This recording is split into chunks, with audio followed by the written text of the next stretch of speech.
Bon, ben, j'ai 7h59, ça vous dérange pas de démarrer avec une minute d'avance? Ça va aller comme ça? Ah, on va dire que ça va. Bonjour tout le monde, bienvenue à la microbiologie. Donc ce module, on sera trois maîtres de conférence à être impliqués dans le module de microbiologie. Euh, Madame Mouratou et moi-même, nous allons vous proposer des cours. Euh, Éventuels. Avec Monsieur Delava, on va faire les TD et les TP. Donc, dans le module, vous allez avoir 20 heures de cours, 8 heures de TD et 3 séances de TP. Les TD, il y aura une séance de préparation au TP et l'un des créneaux sera dédié au contrôle. Donc en gros, sur les 6 créneaux de TD, il y en a 2 qui sont bons. Enfin, préparation de TP, le contrôle, ça veut dire qu'il y en a 4 où vous allez avoir des exercices à faire. En plus de ça, on vous propose l'enseignement à distance, que j'espère est plutôt sympa à faire. Donc encore, c'est une partie de préparation au TP. Donc il y a des cours vidéo à regarder qui vont vous montrer quels sont les gestes à utiliser dans le TP. Et des petites questionnaires après, juste pour tester si vous avez bien visionné le clip. Donc il y a ça à faire avant les TP. Et on va vous proposer d'autres exercices sur Madoc. Ceci dit, l'enseignement à distance ne comptera pas pour la note du module. L'évaluation sera basée sur le compte rendu de TP et l'épreuve de CC pour 40% et 60% de la note viendra de la note de l'examen sur le contenu des cours.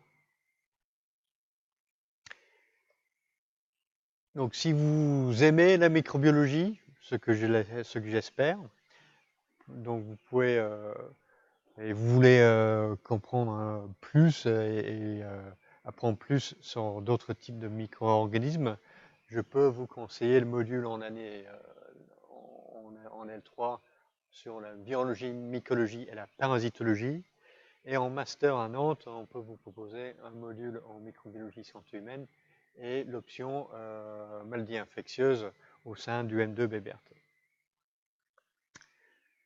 Donc, pendant ce cours, on va vous présenter la microbiologie générale de base, principalement la bactériologie. Et il n'y aura pas vraiment de grandes nouveautés. Tout ce qu'on va mettre dans le cours est très bien présenté, très bien expliqué dans les manuels standards de microbiologie. Donc si jamais il y a quelque chose dans le cours qui n'est pas clair, qui n'est pas bien expliqué, vous avez du mal à saisir, je vous conseille vivement d'aller regarder et lire les chapitres correspondants dans les livres de microbiologie que nous avons à la bibliothèque. Donc soit le Prescott, soit le livre de Perry. Tous les deux d'excellents livres avec des concepts, des détails bien illustrés, bien expliqués.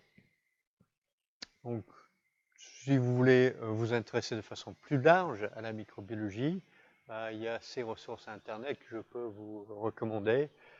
Personnellement, j'apprécie énormément ce blog-là, le Small Things Considered. C'est un blog de la Société américaine de microbiologie où on a des microbiologistes qui viennent présenter des découvertes récentes en microbiologie, mais avec une présentation claire pour un lecteur non spécialiste, mais c'est néanmoins des trucs nouveaux et intéressants.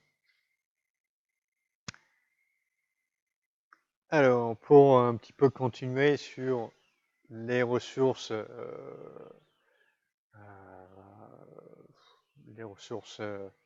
des textes. Donc ici, j'ai essayé de résumer le contenu des cours. Donc on va commencer par de course aujourd'hui et demain sur la structure et la cellule bactérienne et les différentes fonctions de ces structures.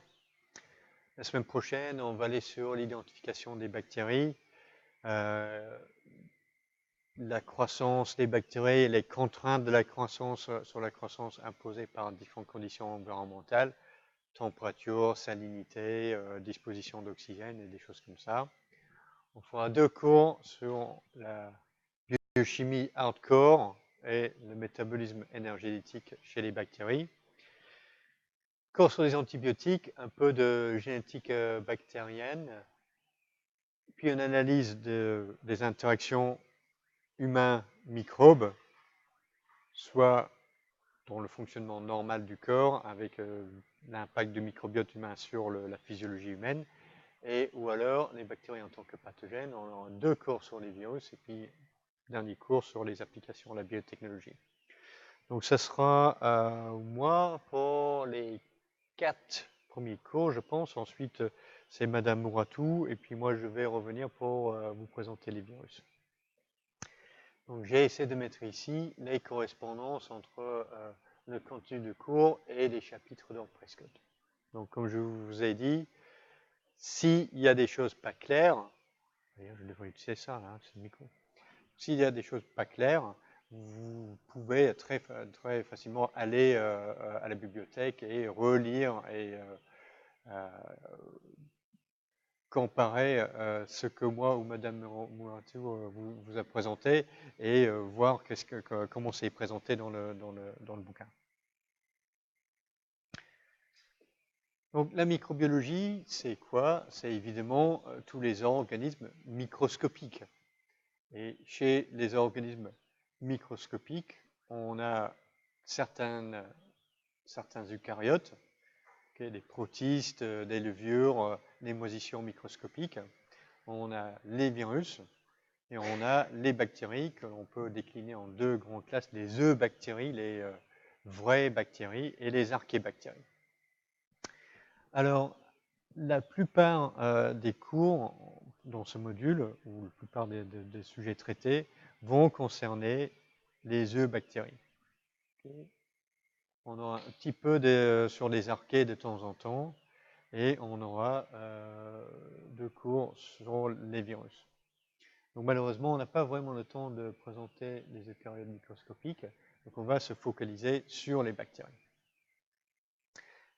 Alors, pourquoi les bactéries? Qu'est-ce qu'il y a de si intéressant et si important chez les bactéries? Ben, d'une part, elles sont partout dans la biologie.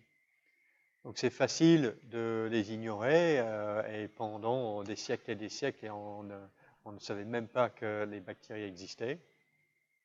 Mais une fois qu'on commence à les chercher, on se rend compte qu'il y en a vraiment partout. Sur notre corps, sur notre peau, dans le sol, dans les océans, dans les environnements extrêmes, dans les sources d'eau chaude à 90 degrés, dans les mines, dans les roches sous la terre. Donc, il y a des bactéries partout qui jouent un rôle important dans les cycles biogéochimiques et dans le bon fonctionnement de toutes sortes d'écosystèmes sur Terre. Donc, les bactéries sont une partie essentielle de tout écosystème. Et elles sont partout parce qu'elles arrivent à vivre sur n'importe quel type de substrat chimique. Et même des choses qu'on ne peut pas imaginer. Donc nous, en tant qu'animal, on a l'habitude d'extraire notre énergie en mangeant de la matière organique. On le dégrade et c'est ça qui va nous fournir de l'énergie avec l'oxydation des sucres, des acides gras, etc. Bon, les plantes, on comprend, ça marche par photosynthèse, elles fixent le carbone avec l'énergie solaire. Donc il y a des bactéries qui font ces 2 choses-là, mais il y a également des bactéries qui sont capables de baser la totalité de leur existence sur l'énergie disponible dans les réactions de la chimie inorganique. Et ça, c'est assez inouï.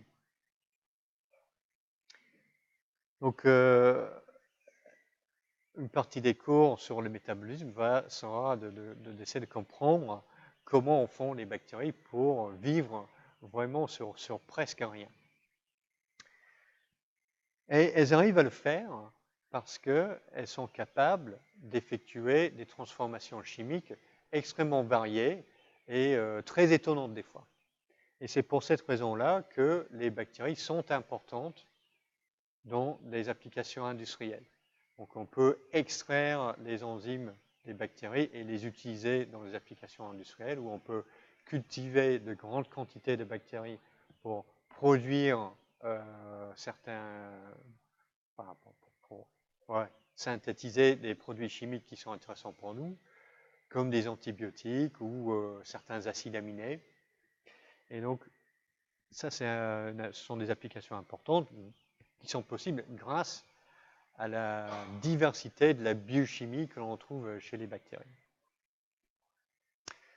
Donc, si on se tourne à la science fondamentale, les bactéries sont importantes parce que ce sont des organismes vivants les plus simples. Donc, si on s'intéresse aux processus fondamentaux de la vie, la réplication de l'ADN, la synthèse des protéines, la régulation de l'expression génique, les bactéries, tous ces processus ont été décrits et étudiés pour la première fois chez les bactéries parce que ce sont les organismes les plus simples. Donc, modèle d'étude vraiment très important pour les processus fondamentaux de la biologie. Et aussi, si on s'intéresse un peu aux questions comme l'origine de la vie, on doit aller chercher chez les bactéries pour avoir des idées parce que ce sont les organismes les plus simples. Donc, si on se tourne, pour revenir un peu plus centré sur l'être humain, les bactéries sont importantes parce qu'elles sont des pathogènes importantes.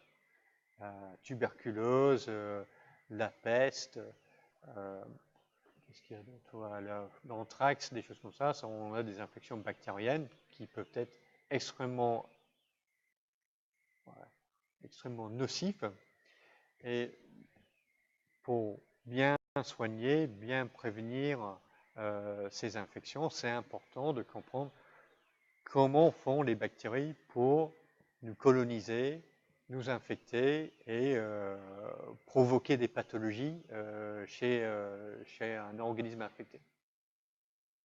C'est important pour ça.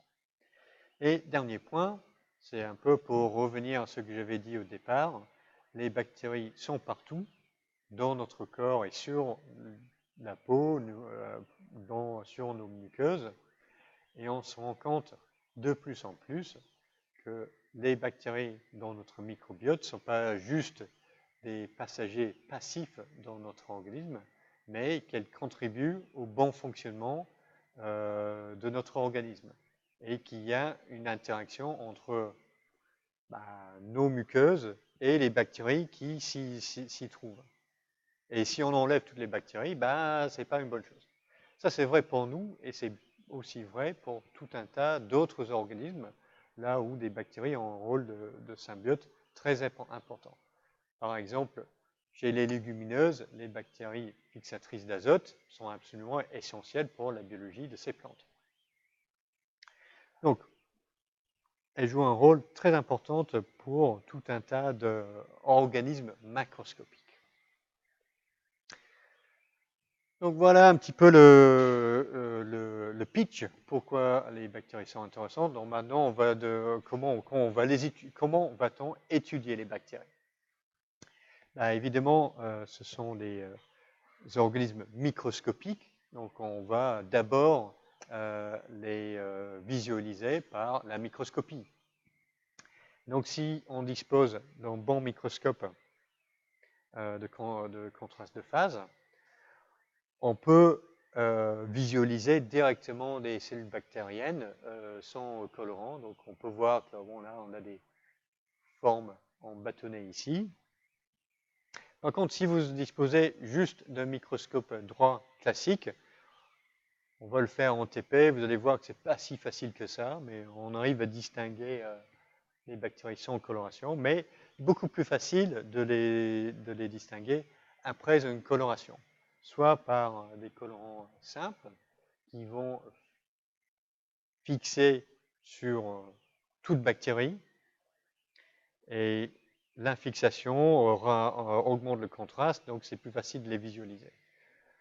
Et donc on peut voir, comme ici, bon, la forme et la taille des bactéries, et on peut s'apercevoir ici de quelque chose qui est un petit peu à l'extérieur de la cellule bactérienne, cette sorte de halo autour de cette bactérie, qui est en fait la capsule. Donc on peut voir ça en microscopie optique.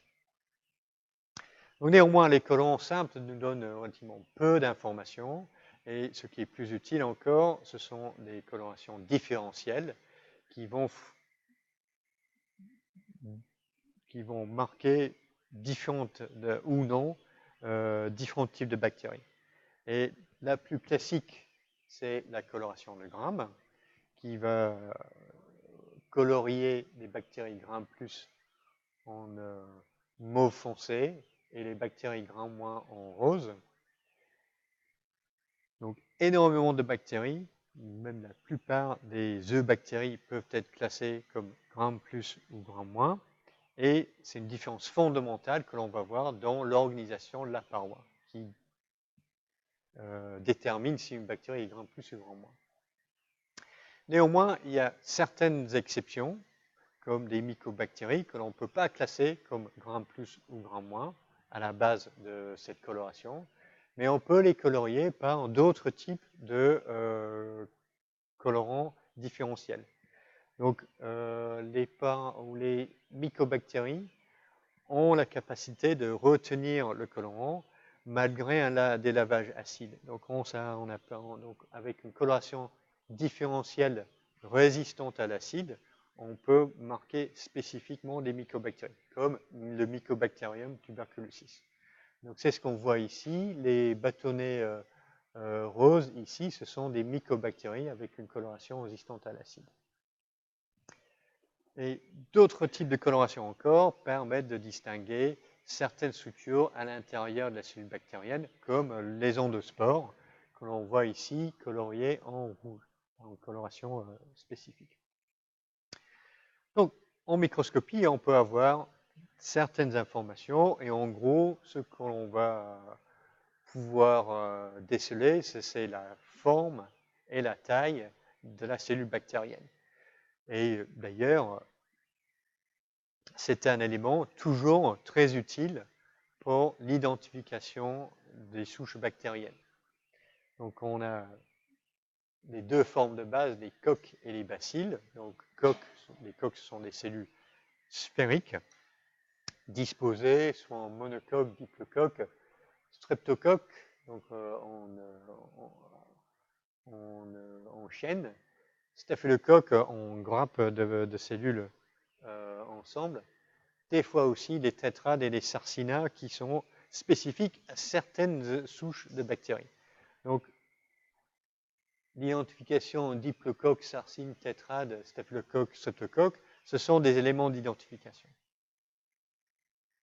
Okay, Staphylococcus, c'est un genre. Streptococcus, c'est un genre de bactéries. Chez les bacilles, bon, ça, ce sont des cellules en forme de bâtonnets, et ces bâtonnets peuvent être, bon, pareil, en chaîne ou associés plus ou moins. Et la forme du bâtonnet, ça peut être plus ou moins longue. Et j'attire votre attention à cette forme ici, les cocobacilles.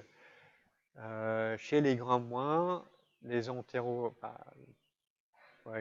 les bactéries coliformes, ce sont des bactéries Gram- avec une forme de cocobacille. Et des fois, c'est assez difficile de distinguer un cocobacille avec une forme ovoïde d'une coque avec une forme sphérique. Donc en TP, souvent, on voit des étudiants qui disent « Oh, j'ai des coques Gram-. » Il faut regarder de près parce que très souvent, c'est des cocobacilles. Les coques Gram-, ça existe, mais c'est plutôt rare. Donc il faut faire très attention à ça. Donc ça, ce sont des formes classique, mais ce n'est pas la seule chose. Il y a des bactéries qui ont des formes un peu plus développées que ça, et encore une fois, c'est très utile pour l'identification. Donc, on a des bactéries en forme de virgule, comme les vibrios, en forme de bâtonnets un peu tordus, comme les hélicobactères, et les bactéries en forme de hélice, comme les Borrelia ou les spirochètes. Donc, juste regardez une préparation de bactéries en coloration de grammes, ça donne pas mal d'informations. Coque, bacille, quelle est l'organisation des cellules entre elles et quelle est leur forme, est-ce que c'est gram positif, gram négatif. Donc c'est quelque chose qui oriente l'identification. Premier test à faire. Alors, qu'est-ce que je vais dire pour ça? Donc si on regarde de plus près, ça c'est à peu près toute l'information que l'on peut tirer sur à partir de la microscopie optique. Pour regarder de plus près, on peut utiliser la microscopie électronique à balayage. Donc là, on a un peu un aperçu de la surface de la cellule bactérienne. Ou alors, la microscopie électronique à transmission. Donc ce que l'on peut faire, c'est prendre une couche extrêmement mince d'une bactérie, on va la couper, on va marquer avec un colorant opaque aux électrons, comme le tétroxyde d'osmium. Et là, on va voir un aperçu des structures à l'intérieur de la cellule bactérienne. Donc, qu'est-ce qu'on voit? Donc, on voit qu'on a une paroi à l'extérieur, on a le cytosol ici, le nucléoïde, l'ADN de la cellule bactérienne plutôt au centre, et de temps en temps quelques granules à l'intérieur de la bactérie. Donc on a une certaine structure à l'intérieur des bactéries, mais c'est beaucoup moins complexe, beaucoup moins organisé qu'une cellule eucaryote. Et pour avoir un regard plus précis sur l'extérieur de la cellule bactérienne, on peut employer des techniques de créer des sortes d'ombres sur l'image pour visualiser des structures très fines à l'extérieur de la cellule bactérienne. Et on voit qu'en fait, pour la première fois, on peut voir que l'extérieur de la bactérie n'est pas une surface lisse, comme on voit ici, mais qu'en fait, beaucoup de bactéries sont entourées de structures filamenteuses, comme des flagelles que l'on voit ici, plus longues, plus épaisses, ou ces petits fibres à l'extérieur de la cellule, qu'on appelle les pili ou les fémbriers. Donc c'est ça les structures principales à l'extérieur de la bactérie. Donc ça, c'est ce qu'on peut visualiser. Ensuite, comment étudier les structures en plus de détails de ces objets que l'on peut apercevoir en microscopie électronique? Une des approches, c'est l'approche biochimique, c'est-à-dire on va prendre la bactérie, on va la casser et on va séparer les composantes chimiquement et on va les analyser. Donc si on compare les bactéries gram- et les bactéries gram+, on extrait les composantes de leur paroi, on peut voir qu'il y a une molécule qui est présente chez toutes les bactéries gram-, absente des bactéries gram+, et il s'agit du lipopolysaccharide, la LPS.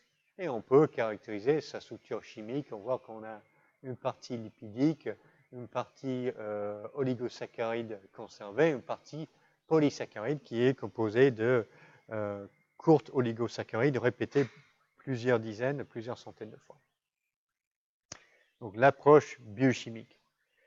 Ensuite, on peut appliquer une approche génétique et pour identifier des gènes qui sont impliqués dans la production de telle ou telle structure. Ensuite, obtenir la séquence protéique de ces gènes, obtenir la structure de la protéine codée par ces gènes. Et par exemple, ça ce sont des exemples des porines, qui sont les pores dans la membrane externe des bactéries Gram-, qui permettent aux petites molécules hydrophiles de transverser la membrane. Et donc, une fois que l'on a obtenu la structure, on comprend un petit peu comment ça marche.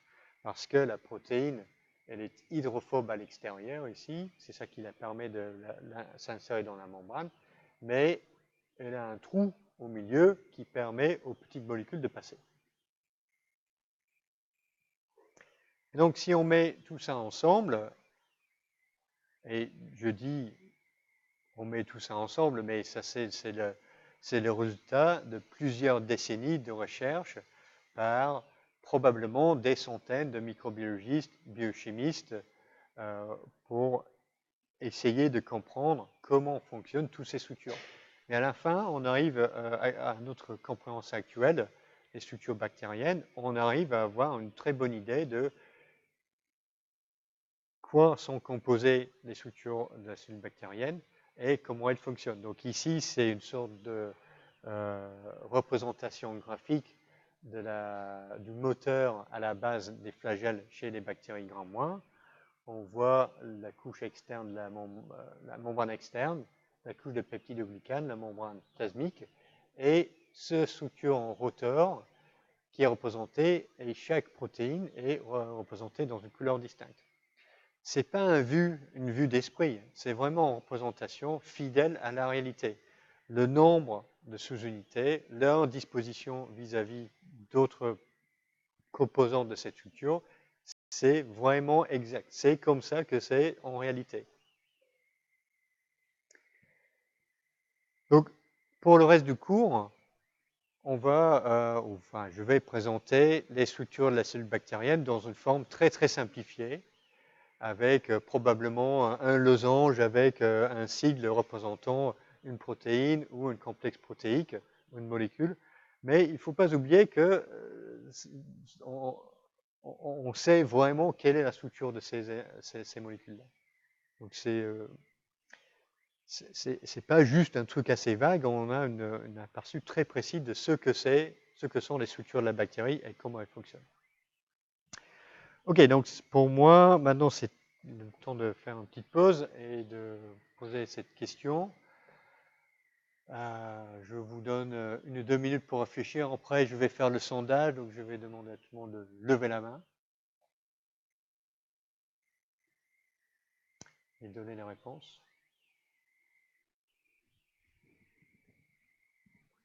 C'est OK pour le micro ou je mets plus fort parce que I guess we'll never know.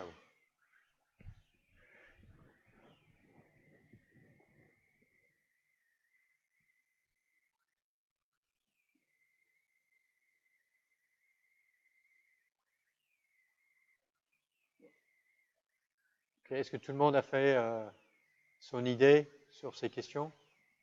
Oui? OK. Alors, en microscopie optique, est-ce qu'on peut apercevoir la capsule? Qui dit oui? Qui dit non? Ouais, c'est oui, c'est oui.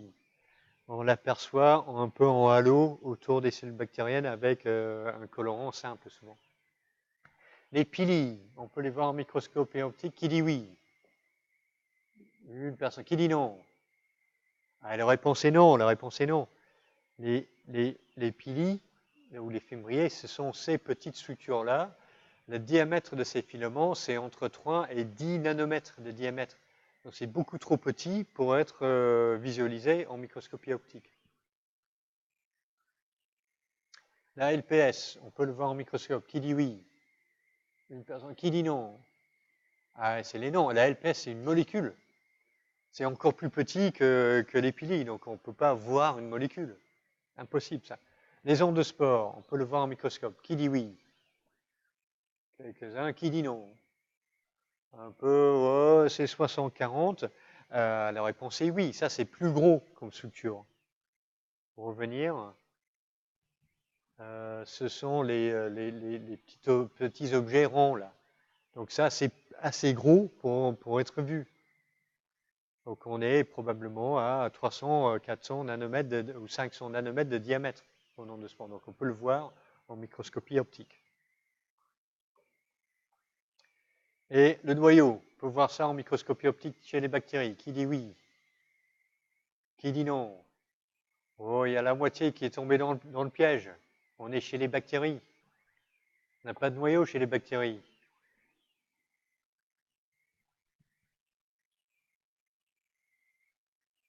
Ah oui, mais c'est pas vraiment mis comme ça dans la question. Ok, je comprends. La question est mal posée. Excusez-moi. Oui, ok, je comprends. Il faudrait reconstituer la question. Donc, c'est un peu la transition pour faire un petit rappel sur le comparatif cellule eucaryote, cellule procaryote. Donc, je vais passer assez rapidement chacune de ces lignes-là, juste comme ça, tout le monde est clair quelles sont les structures spécifiques des bactéries.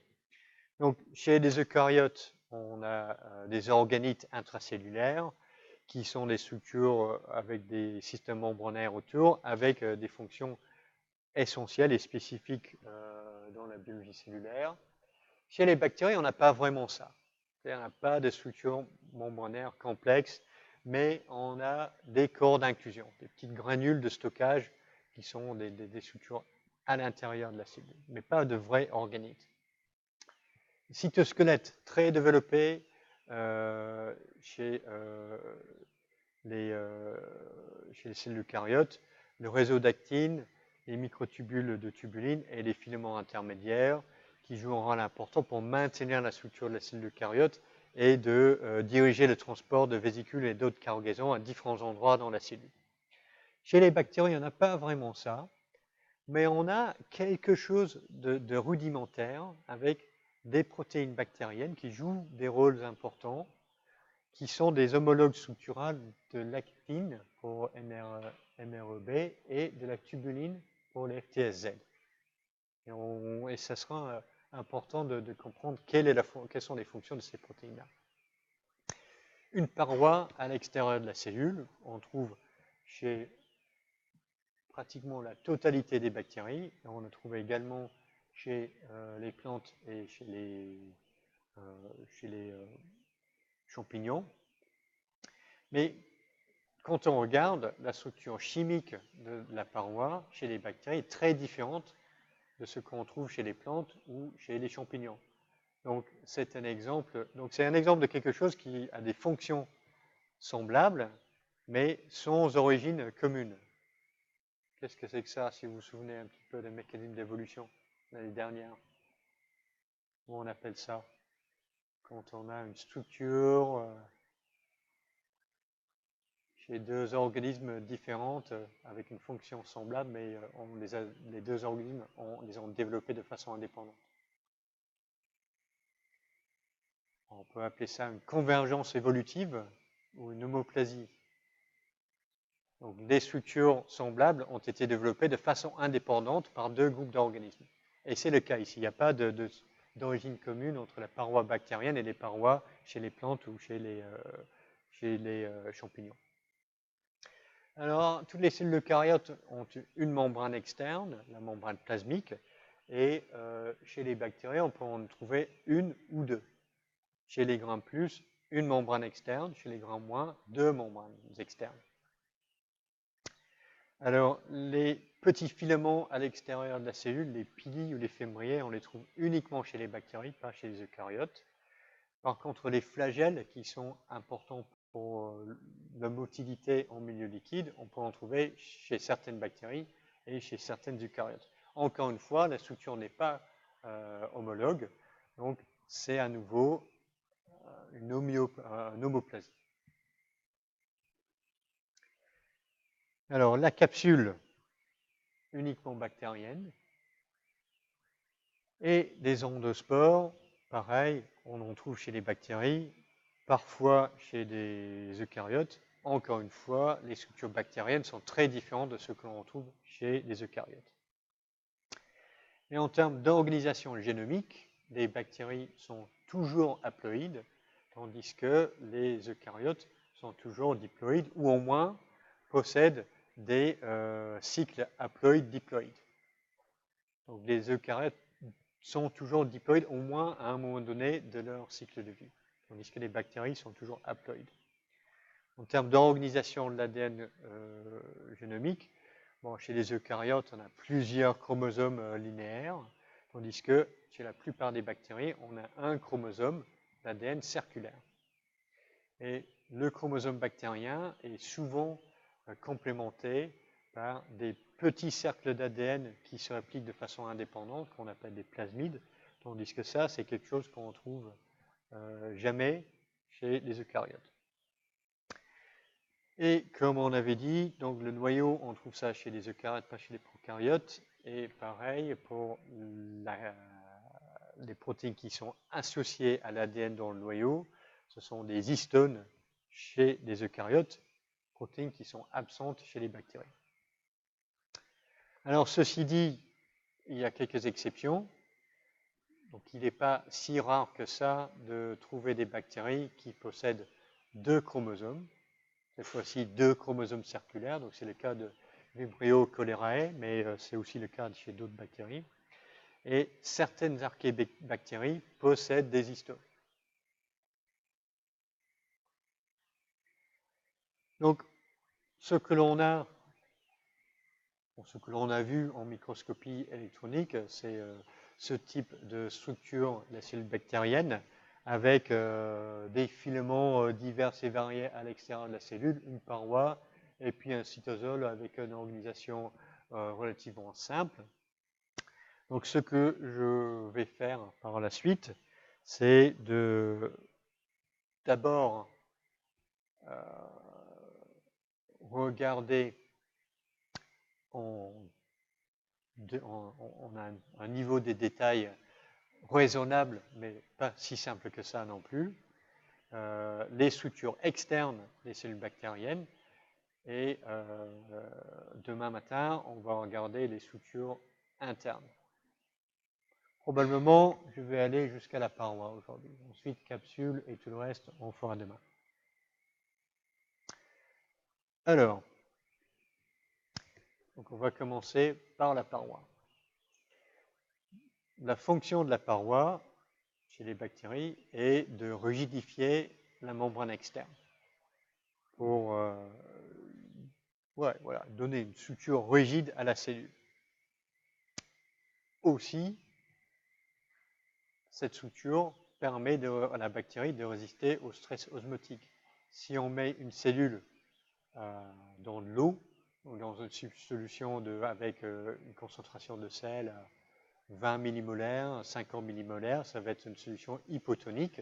L'eau va diffuser à l'intérieur de la cellule bactérienne et si on n'a pas de paroi, elle va exploser.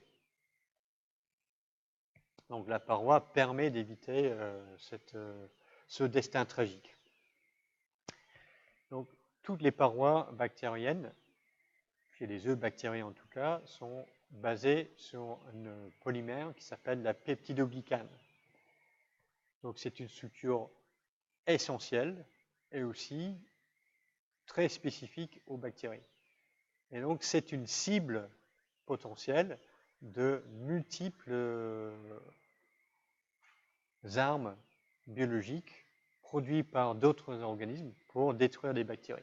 Donc ça peut être la lysozyme que nous synthétisons, qui clive la partie polysaccharide du peptidoglycane, ou alors des antibiotiques comme des bêta-lactames ou la vancomycine qui vont inhiber des étapes dans la synthèse de la peptidoglycane. Donc ça, c'est la base. L'organisation de la peptidoglycane par rapport à la membrane plasmique et la présence ou non de membrane externe, c'est quelque chose de très différent entre les bactéries Gram+ et Gram-. Donc l'organisation de la paroi, c'est vraiment une différence fondamentale dans ces deux groupes de micro-organismes. Et donc c'est le moment pour moi de faire un petit peu d'introduction sur la technique de coloration de Gram, que vous allez tous faire et réussir en TP. Et la coloration marche comme ceci. Donc en premier lieu, on va fixer les bactéries sur la lame. Ensuite, on va les couvrir d'une solution de violet de gentiane qui est un colorant basique. Donc, il va rentrer dans les cellules bactériennes. Elle va se complexer avec des macromolécules acidiques, comme les acides nucléiques, ARN, ADN, dans la cellule bactérienne. Donc, le colorant va colorier toutes les bactéries de façon uniforme en mauve. Ensuite, pour éviter la décoloration, on traite les bactéries avec de l'iode. Donc, ce sont des anions négatifs qui vont former des complexes avec le violet de gentiane qui porte un charge positif. Et ça se forme des gros complexes qui sont difficiles à éliminer de la cellule. Ensuite, on va faire un lavage à l'alcool. Et c'est ça l'étape discriminante entre les bactéries Gram+ et les bactéries Gram-. Car les bactéries Gram- vont être totalement délavées par l'alcool. Donc le colorant va être libéré, tandis que les bactéries Gram+ vont retenir le colorant malgré le lavage à l'alcool. Et à ce moment-là, bon, les bactéries Gram+ sont violettes, les Gram- sont invisibles. Et pour les visualiser, il faut faire la dernière étape qui est la contre-coloration par un autre agent chimique qui va être un peu moins foncé que le violet de gentiane. Donc on va utiliser le fuchsine ou la safranine, quelque chose de coloration plus légère. Donc la différence principale entre les parois des bactéries Gram+ et des Gram-, c'est que la paroi des bactéries Gram- est sensible à l'alcool et la paroi des bactéries Gram+ est résistante. Alors il existe des exceptions. Par exemple, chez les mycobactéries, comme je vous ai dit, on ne peut pas vraiment les classer comme Gram+ ou Gram- par ce protocole de coloration. Et c'est parce que ces bactéries-là ont une paroi d'un autre type. Donc c'est encore un troisième cas. Et il existe également certaines bactéries qui sont dépourvues de parois, pas de peptidoglycane. Alors là, c'est un peu difficile à comprendre. Comment se fait-il que des mycoplasmes peuvent exister, peuvent vivre sans paroi, quand on a commencé en disant que la paroi, c'est une structure essentielle, constitutive de toute cellule bactérienne? Ben, les mycoplasmes s'en sortent parce qu'il s'agit de parasites obligatoires. Ce sont des petites bactéries parasitaires qui poussent à la surface des cellules eucaryotes. Donc, elles n'ont pas de peptidoglycane pour rigidifier la membrane externe, mais elles se servent du même mécanisme que nous pour rigidifier nos membranes. Est-ce que vous connaissez quelle est la composante de la membrane plasmique qui permet de rigidifier un petit peu? C'est mauvais pour le cœur si on en a trop. Le cholestérol, oui, exact. Donc, essentiel pour rigidifier un petit peu la membrane plasmique. Mais les bactéries ne sont pas capables de synthétiser le cholestérol. C'est une molécule dont la synthèse est purement eucaryote. Donc, les mycoplasmes, puisqu'il s'agit de parasites, arrivent à retirer le cholestérol de la membrane des cellules qu'elles infestent, et du coup, elles l'insèrent dans leur propre membrane. Donc, c'est pour ça qu'elles arrivent à vivre sans paroi en peptidoglycane. Mais c'est un cas vraiment exceptionnel et ce n'est pas une option disponible pour vraiment l'immense majorité de bactéries. Alors, comme je disais, la grande différence entre la paroi chez les bactéries Gram- et Gram+, c'est la résistance à l'alcool. Et quand on regarde de près par microscopie électronique, on peut voir que chez les bactéries Gram+, on a, bon ici c'est le cytosol, ça c'est l'extérieur de la cellule. On a la membrane plasmique ici, puis une couche épaisse de peptidoglycane. Tandis que chez les bactéries Gram-, on a la membrane plasmique, une peptidoglycane, une fine couche, et puis une membrane externe. Donc on a une double membrane. Et c'est pour ça que la paroi des grandes bactéries Gram- est plus sensible à l'alcool, parce que la membrane externe et la membrane plasmique sont des bicouches lipidiques très sensibles aux détergents et aux solvants organiques. Et la couche de peptidoglycane est très mince, donc elle ne résiste pas tellement à l'alcool. Tandis qu'ici, on a une couche épaisse de peptidoglycane qui protège la membrane plasmique des effets de l'alcool. Donc ça, c'est relatif. Hein. Okay, la paroi des grands positifs n'est pas résistant à 100% à l'alcool. Donc, une chose que l'on voit en TP assez souvent, c'est que les étudiants ils peuvent prolonger trop longtemps l'étape de lavage à l'alcool. Et donc, si on reste là avec l'alcool 1 minute, 2 minutes, 3 minutes, ben, on finira par éliminer le colorant des bactéries Gram+ également. Donc, c'est une résistance à l'alcool relative.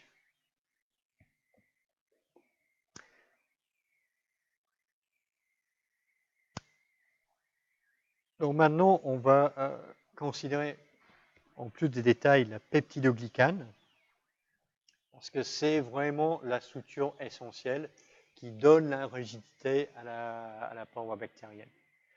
Donc c'est un polymère de deux types de sucre, N-acétylglucosamine en liaison β1,4 avec l'acide muramique N-acétyl. Donc on a un polymère linéaire, donc je vais les appeler NAG et NAM là. Donc on a un polymère linéaire de NAM-NAG, NAM-NAG, NAM-NAG. Donc on a quelque chose qui forme un faisceau de filaments. Mais évidemment, ça ne suffit pas pour créer une structure rigide. Donc pour rigidifier la structure, il faut connecter les filaments ou créer des ponts entre les différents filaments. Et ça, c'est le rôle de la partie peptidique du peptidoglycane. Donc, chaque monomère de NAM, l'acide muramique N-acétyl, est associé à un tétrapeptide. Et les deux tétrapeptides de différents fils, ou les tétrapeptides des différents fils, sont connectés entre eux par un pont peptidique entre le troisième acide aminé d'un tétrapeptide et le quatrième acide aminé de l'autre. Alors, quels sont les acides aminés ici? En position 1, on a l'alanine, position 2, le D-glutamate, en position 3, un truc qui s'appelle l'acide diaminopimélique, ou en tout cas chez la plupart des bactéries Gram-, et en position 4, on a la D-alanine. Alors, est-ce que vous connaissez la synthèse des protéines et les 20 acides aminés qui sont incorporés dans les protéines?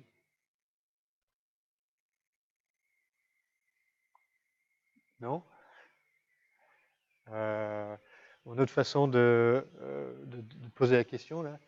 Est-ce que vous avez déjà entendu parler de ce truc-là, le DAP? Non, hein? Les autres trucs, alanine, glutamate, c'est des acides aminés un peu standards. Mais ce truc-là, non. C'est un acide aminé spécifiquement trouvé dans la paroi des bactéries. On n'en trouve pas dans les protéines.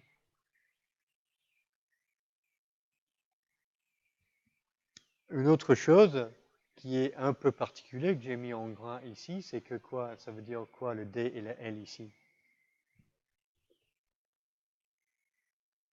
En chimie organique.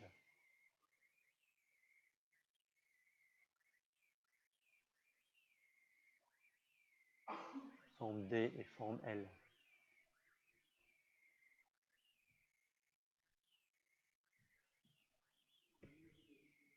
Voilà, les stéréoisomères de la même molécule, effectivement. Donc on a la forme D et la forme L qui ne sont pas superposables. Exact. Et dans les protéines, on retrouve uniquement les acides aminés en forme quoi, D ou L. Qui dit D? Qui dit L? Oui, c'est L. On a des acides aminés L dans les protéines. Donc, à cause de ça, on peut voir qu'en fait, ces tétrapeptides ne sont pas dérivés d'une protéine, ce n'est pas synthétisé sur un ribosome, ce truc-là. Parce qu'on a un acide aminé non classique et on a des acides aminés, des stéréoisomères D. Donc, il doit avoir une voie de synthèse très spécifique qui est indépendante de la synthèse des protéines sur des ribosomes.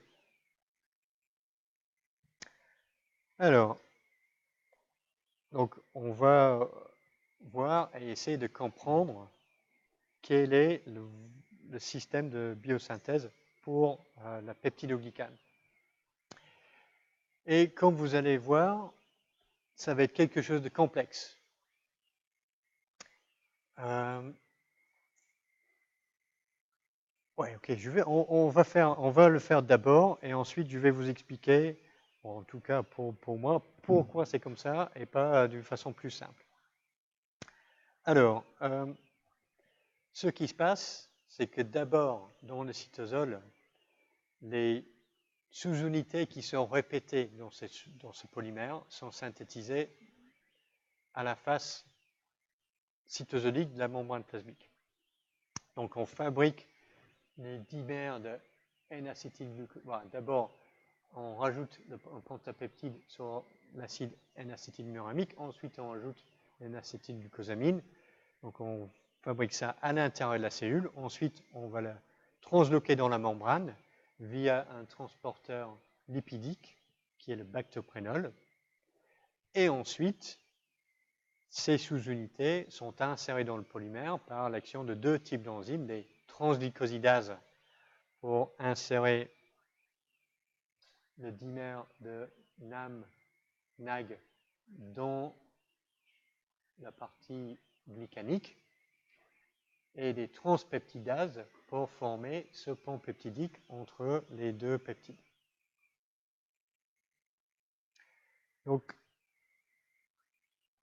pour mettre ça en contexte, je vais vous montrer ce vidéo YouTube pour lequel j'ai donné le lien dans le poly. Donc là, on a notre paroi bactérienne chez une bactérie Gram+, membrane plasmique et une couche de peptidoglycane ici. Alors, la synthèse de la peptidoglycane, ou du peptidoglycane, à savoir, c'est le peptidoglycane ou la peptidoglycane? Merci.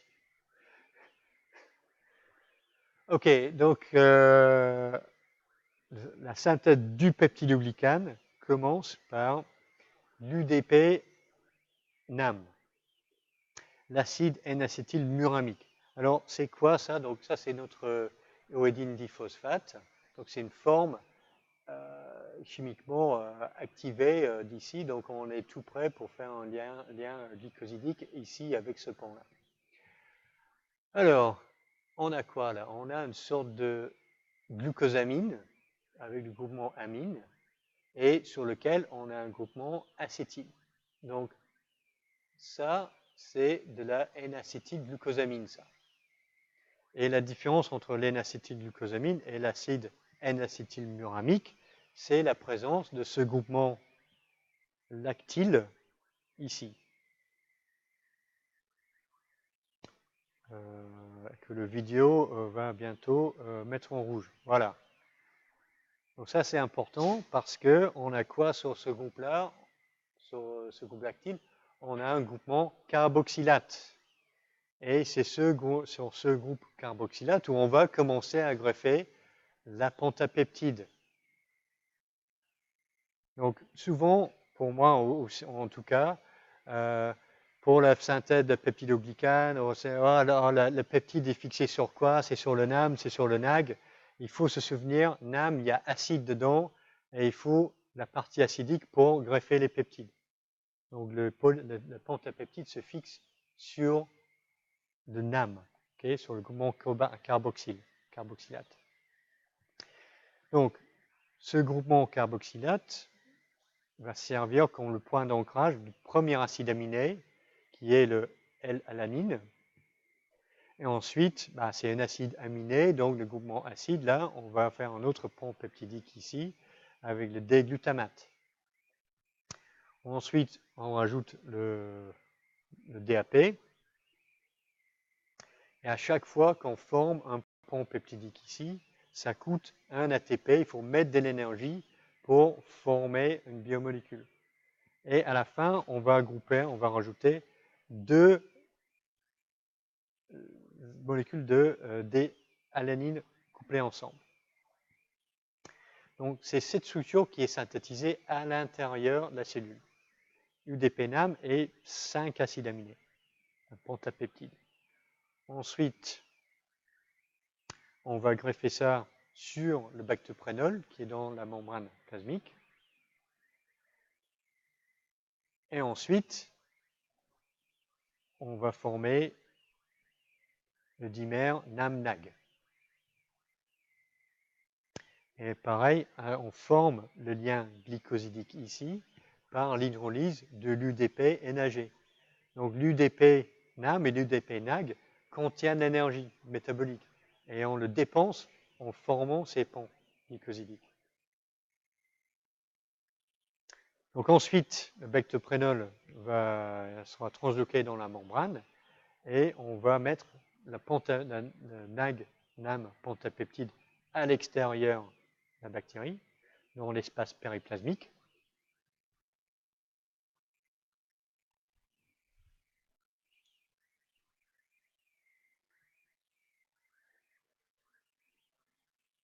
Et finalement,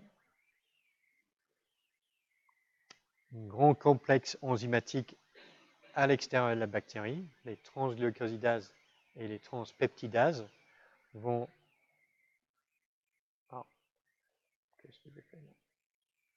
insérer le...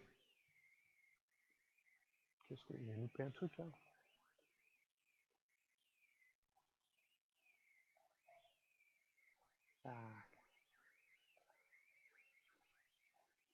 Donc, pour revenir un petit peu, parce que... Come back.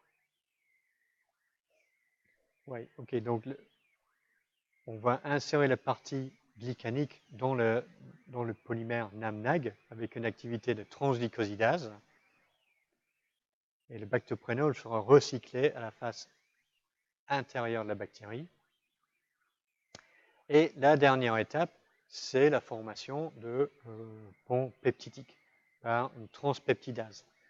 Donc la transpeptidase va prendre le dimère ALA en position 4 et 5, et il va cliver un pont peptidique, et l'énergie qui est libérée par ce clivage, c'est ça qui permet de former un nouveau pont peptidique entre le D-alanine et le DAP.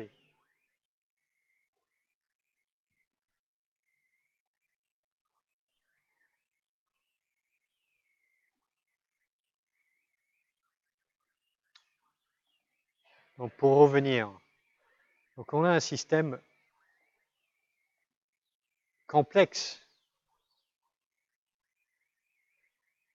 pour la synthèse de la peptidoglycane, avec la production de sous-unités répétées dans le cytosol, on exporte ça et les dernières actions enzymatiques servent à insérer le sous-unité répétée dans la macromolécule.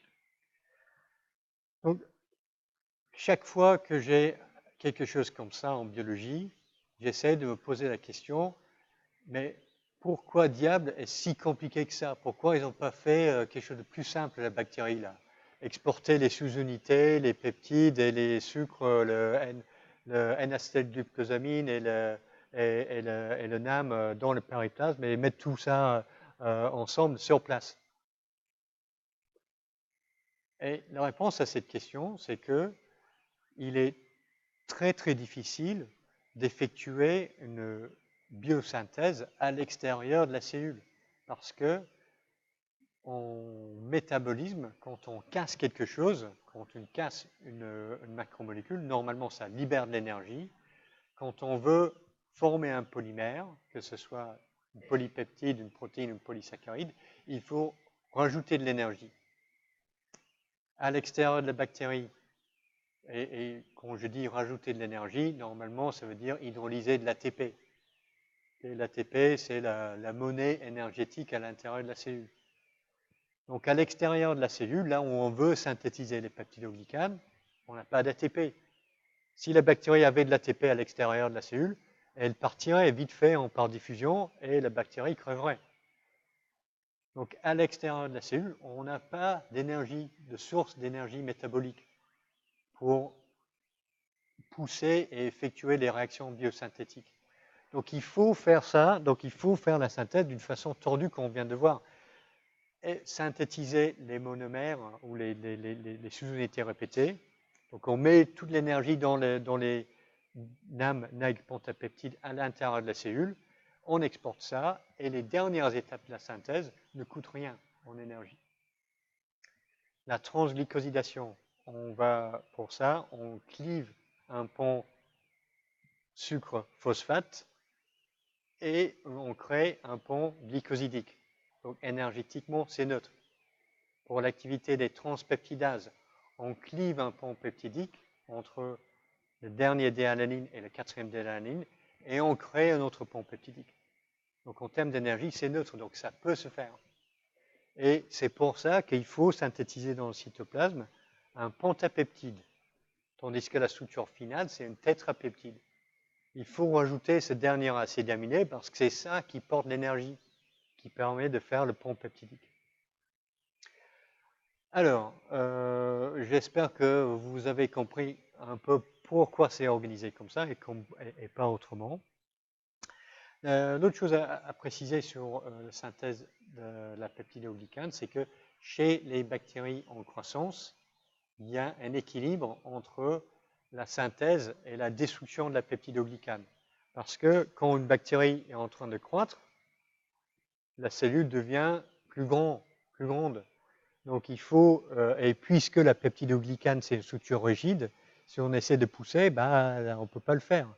Donc une cellule en croissance doit défaire sa peptidoglycane pour pouvoir s'agrandir et synthétiser encore plus de peptidoglycane pour recréer la paroi. Donc chez des bactéries en phase de croissance exponentielle, il y a un équilibre entre construction et destruction de la paroi. Et la dépolymérisation est effectuée par les autolysines bactériennes qui clivent les ponts glycosidiques et qui clivent les ponts interpeptidiques. C'est une des raisons pour laquelle les bactéries en croissance sont souvent plus susceptibles aux antibiotiques. Parce que si on inhibe les enzymes qui fabriquent la peptidoglycane, les autolysines, elles, sont toujours en phase, sont toujours actives, et on finit par détruire la paroi. Ce n'est pas si vrai que ça pour les bactéries à la fin du croissance en phase stationnaire. Et donc, dernier mot sur les antibiotiques. Différentes familles d'antibiotiques ciblent la production de la peptidoglycane. Parce que c'est une cible qui est très attirante parce que c'est nécessaire pour toutes les bactéries et c'est fortement conservé chez différents types de bactéries, gram plus et gram moins. OK. Donc, pour résumer un petit peu sur la peptidoglycane, donc la structure que je vous ai présentée avec des polymères de NAM-NAG et des tétrapeptides avec des ponts peptidiques entre la déalanine et le DAP, ça c'est vrai chez la plupart des bactéries gram-, comme les Escherichia coli, tandis que chez de nombreuses bactéries gram+, comme Staphylococcus aureus, l'acide aminé en position 3, ce n'est pas la DAP, c'est la L-lysine. Et le pont peptidique entre la L-lysine et le déalanine, ce n'est pas direct, mais c'est indirect via une série de glycines. Pourquoi? Parce que la couche en peptidoglycane est plus épaisse chez les bactéries Gram+. Donc c'est plus intéressant d'avoir des ponts peptidiques entre deux fils NAM-NAG qui sont éloignés, et pas juste d'avoir des connexions entre les fils les plus proches. Donc si on fait si on construit des ponts entre les fils un peu plus loin, la structure est plus solide. Alors, dernier point pour le DAP et la lysine. Ce qu'elles ont en commun, ces deux acides aminés, c'est la présence d'un groupement amine sur la partie latérale de l'acide aminé. Et donc, c'est ce groupement amine latéral qui est impliqué dans la liaison avec le groupement carboxylate de la déalanine. Donc, la déalanine va former un pont avec ce groupement amine ici et pas celui-là, parce que ce groupement amine est déjà dans la liaison ici, là.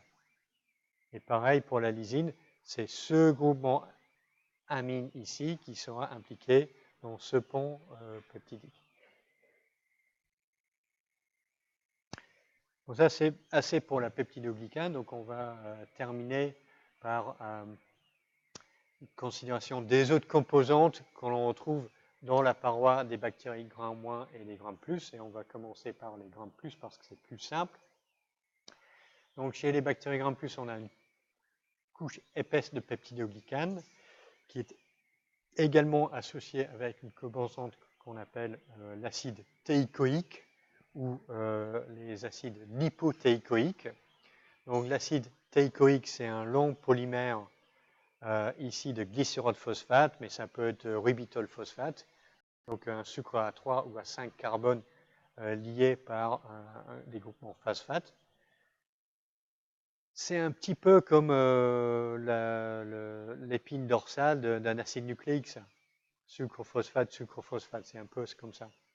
Mais la chaîne latérale R, ici, au lieu d'être une base nucléotidique, c'est plutôt un sucre ou un acide aminé. Donc l'acide théicoïque, c'est rubitol phosphate avec un acide aminé et un sucre ici en position R. Et donc, une extrémité de l'acide théicoïque sera associée ou fixée par un pont covalent à la peptidoglycane, et le reste, l'orientation sera un petit peu orthogonale ou polymère de NAMNAG. Et la fonction de l'acide théicoïque, c'est de créer les liaisons à longue distance entre différentes couches de la peptidoglycane, ou du peptidoglycane. Plutôt par des liaisons ioniques. Donc on a des charges négatives qui vont interagir avec des charges positives sur le peptidoglycane. Et l'acide lipothéicoïque est ancré dans la membrane plasmique des bactéries Gram+, par la partie lipidique. Donc, donc ces acides assurent une liaison physique entre le peptidoglycane et la membrane plasmique. Donc, la fonction des acides théicoïques et lipothéiques, c'est de structurer la couche de peptidoglycane.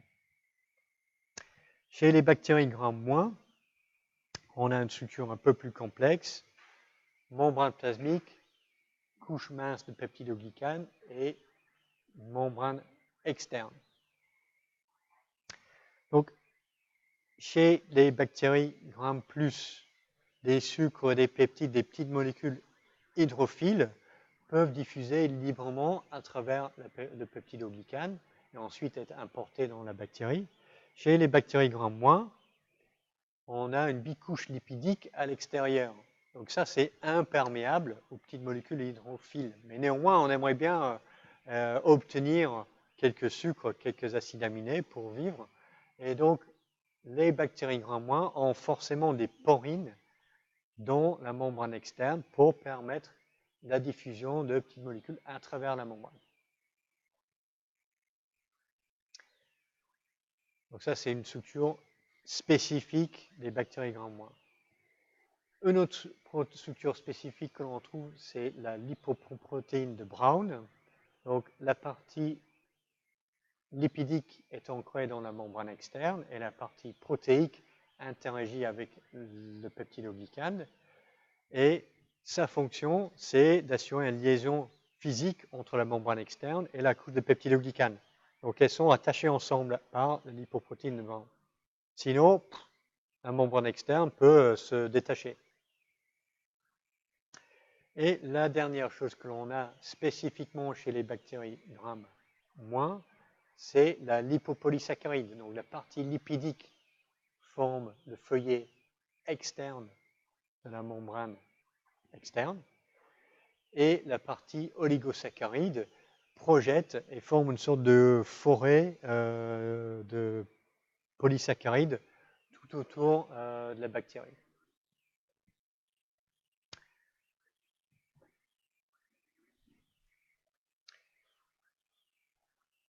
Donc, on a 10 minutes, un petit peu donc je vais vous poser une petite question.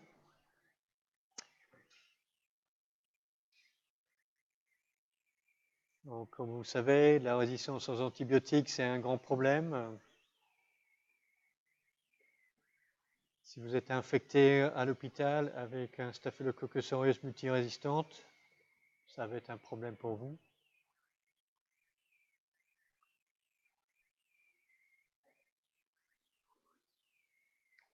Pour la bactérie, le problème c'est l'inverse, c'est-à-dire comment je vais faire pour survivre face à un antibiotique. Et donc, quels sont les mécanismes envisageables pour une bactérie Gram+ pour devenir résistante?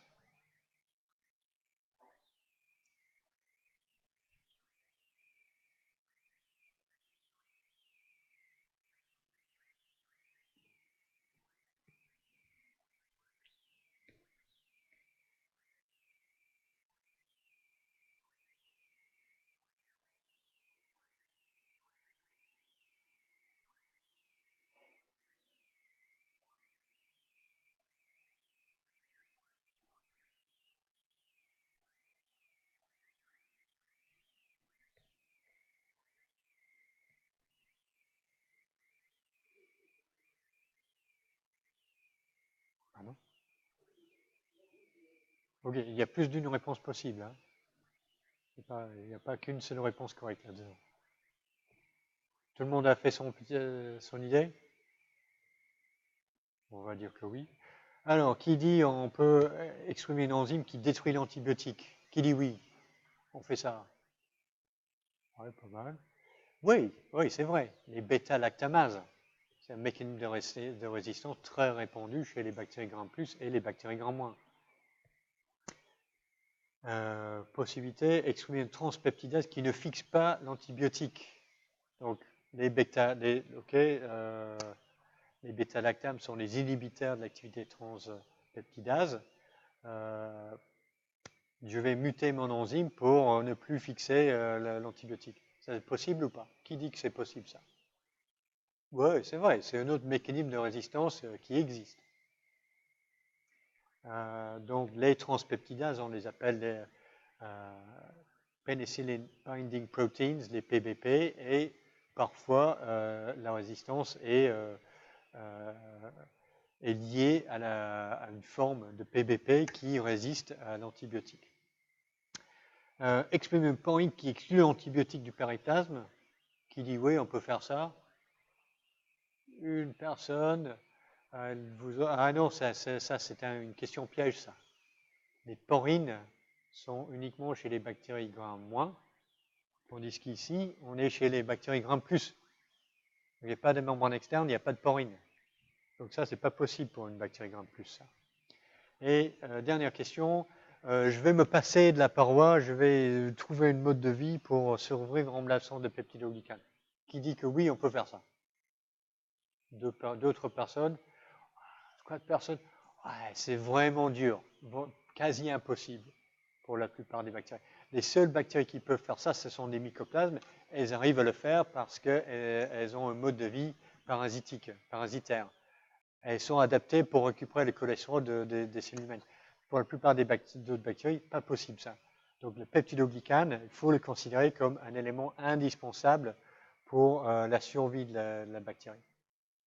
Dans l'immense majorité des cas, c'est absolument essentiel. Donc on ne peut pas vraiment se dire, voilà, on va vivre sans, c'est pas possible ça. Ok, bon, on finit avec 5 minutes d'avance, c'est toujours un bon moment pour... ouais, on va faire une autre question là ou pas? Si. Ou alors, je vous laisse avec cette question-là.